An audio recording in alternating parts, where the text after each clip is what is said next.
Hey, what's going on, guys? I'm Jake from today's iPhone.com, and here's the big news this week. Okay, so as you know, we've been talking about JailbreakMe.com for a couple weeks now. In case you missed it, JailbreakMe.com is a super fast and super easy way to jailbreak your iOS devices. Now, this latest release is big for a couple of reasons. First, this method of jailbreaking has been out of commission for a little while, and everybody's happy to see it come back. And second, this is the first jailbreak compatible with the iPad 2. To use this method to jailbreak your device, all you have to do is go to JailbreakMe.com, click a button, and let it download.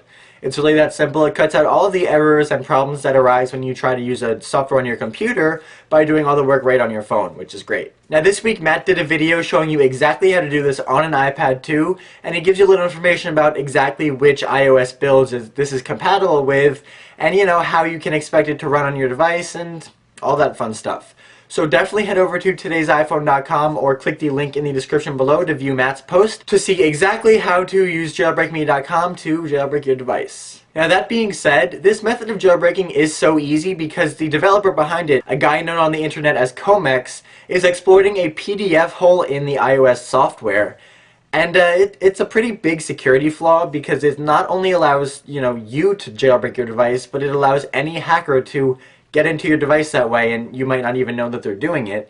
So it's only natural that Apple wants to plug up that hole, and that's exactly what they did with iOS 4.3.4. This iOS update was released on the 15th, and it basically doesn't do anything except plug the hole that JailbreakMe.com uses. Honestly, this is not surprising at all. Everybody knew that it was only a matter of time before Apple released an update to block JailbreakMe.com. So if you're looking to jailbreak your device and you haven't already done so, I would hold off on updating to iOS 4.3.4, or if you're on Verizon, iOS 4.2.9. If you do decide to hold back on the update and use JailbreakMe.com instead, there is a tweak available in Cydia to block the security hole after you've jailbroken, so you're not really vulnerable to anything after you've hacked your device. But if you're not into jailbreaking, you can go ahead and plug your iPhone or iPad or iPod Touch into iTunes and update to iOS 4.3.4. You won't really notice any differences at all, but rest assured your device will be more secure.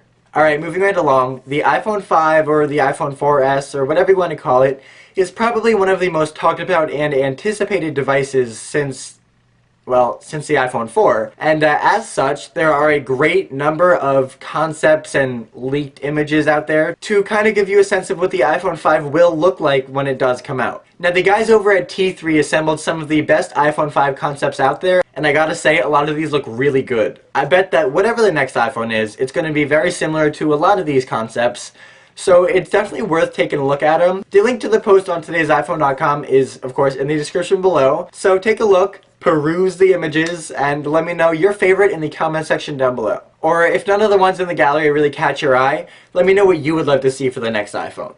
Alright, and finally, for all you developers out there running a beta of iOS 5, Beta 3 was released this week and is now available to download.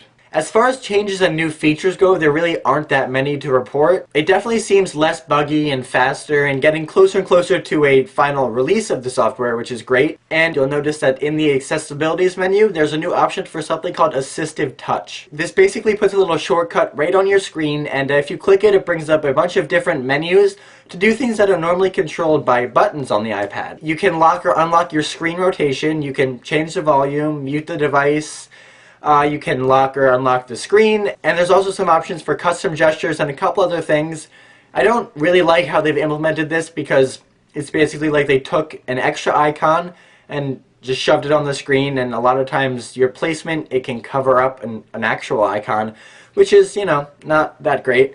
But it's a beta, and it's definitely interesting to see that they're doing this because it lends credence to rumors regarding iOS devices without any buttons at all. With Assistive Touch enabled, there's really no need to touch the home or the lock button at all, so it's very possible that in the future we could see just a buttonless device with Assistive Touch. Personally, I think iOS devices need the home and lock button. No buttons is just too much. It's relying too much on the software. If your screen cracks or if your phone is frozen and there's no buttons to reset the device or lock the screen or do anything, then, you're screwed. What's your opinion on this? Would you like a device with no home button and just on-screen gestures and buttons to control everything? Or do you agree with me and think that a buttonless iPhone or iPad is a bad idea? The comment section is below.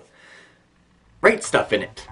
Okay, well that's all the big news for this week, guys. Thank you very much for watching, and remember, the links to all of these stores I talk about in this video are in the description down below. If you want to connect with me a little bit more, talk about iOS 5, iPhone 5, or really anything, feel free to do so on Twitter. I try to reply to everybody that tweets me, so if you have something to say, the best place to do it is there.